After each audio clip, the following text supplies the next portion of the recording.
Hello అండి, welcome back to my channel. House cleaning అనగానే first గుర్తొచ్చేది కిచెన్ అయితే, సెకండ్ ప్లేస్ మాత్రం బాత్రూమ్. ఈ రోజు మన వీడియోలో అయితే కొన్ని టిప్స్ అండ్ ట్రిక్స్ తో బాత్రూమ్ అనేది ఎలా క్లీన్ చేసుకోవాలి, ఒక హైజీనిక్ గా ఎలా పెట్టుకోవాలి అనేది నేను ఈ వీడియోలో చెప్తాను. ఫస్ట్ అయితే నేను హ్యాండ్స్ కి కవర్ అయితే వేసుకుంటున్నాను. హార్పిక్ అనేది హెవీ కెమికల్ కదా, మనకి రియాక్షన్ అవ్వకోకుండా ఉండాలంటే హ్యాండ్స్ అనేటివి కవర్ చేసుకోవాలి. నా దగ్గర గ్లౌజెస్ అయితే అవైలబుల్ లో లేవు. ట్యాప్స్ క్లీనింగ్ కి, డోర్ క్లీనింగ్ కి స్క్రబ్బర్ అనేది యూస్ చేస్తున్నాను. ఒక మగ్ లో వాటర్ తీసుకొని అందులో హార్పిక్ వేయాలి. ఈ కెమికల్ రియాక్షన్ అనేది వాటర్ లో వేయడం వల్ల తగ్గుద్ది అనమాట. జస్ట్ ఒక్కసారి అలా క్లీన్ చేస్తేనే పోతుంది. మనం ఏం హెవీగా రుద్దాల్సిన అవసరం కూడా ఉండదన్నమాట. ఇంకా 2-3 బాత్రూమ్స్ ఉండే వాళ్ళైతే ఫస్ట్ ఒక బాత్రూమ్ లో అప్లై చేసేసి మళ్ళీ సెకండ్ ఇంకో బాత్రూమ్ లోకి వెళ్ళి అప్లై చేసుకుని వచ్చిన తర్వాత క్లీన్ చేసుకుంటే సరిపోతుంది, అంతే. బాత్రూమ్ లో క్రిమి కీటకాలు ఎక్కువగా ఉంటాయి కాబట్టి ప్రతిదీ క్లీన్ చేయాల్సిందే, సోప్ బాక్స్ తో సహా. ఇంకో విషయం, బకెట్స్ మగ్గు కూడా ఖచ్చితంగా క్లీన్ చేయాలి. దీనికోసం ఇంకో స్క్రబ్బర్ అయితే యూస్ చేయండి, సేమ్ స్క్రబ్బర్ అయితే యూస్ చేయొద్దు.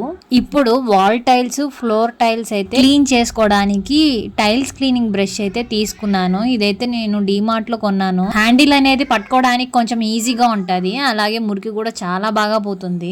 బాత్రూమ్ క్లీనింగ్ మొత్తానికి కూడా నేనైతే హాట్ వాటరే యూస్ చేశాను. చివరగా పాటీని అయితే క్లీన్ చేసుకుందాం. ఇక్కడ మాత్రం లిక్విడ్ అనేది డైరెక్ట్ గా వేసేస్తున్నా. బాత్రూమ్ క్లీన్ అయిన తర్వాత మ్యాట్స్ మాత్రం ఖచ్చితంగా మార్చండి.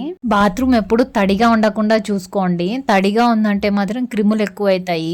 బాత్రూమ్ అనే స్మెల్ రాకుండా ఉండాలంటే నాఫ్థలిన్ బాల్స్ అయితే యూజ్ చేయండి. నా దగ్గర ఓడనిల్ కూడా ఉంది.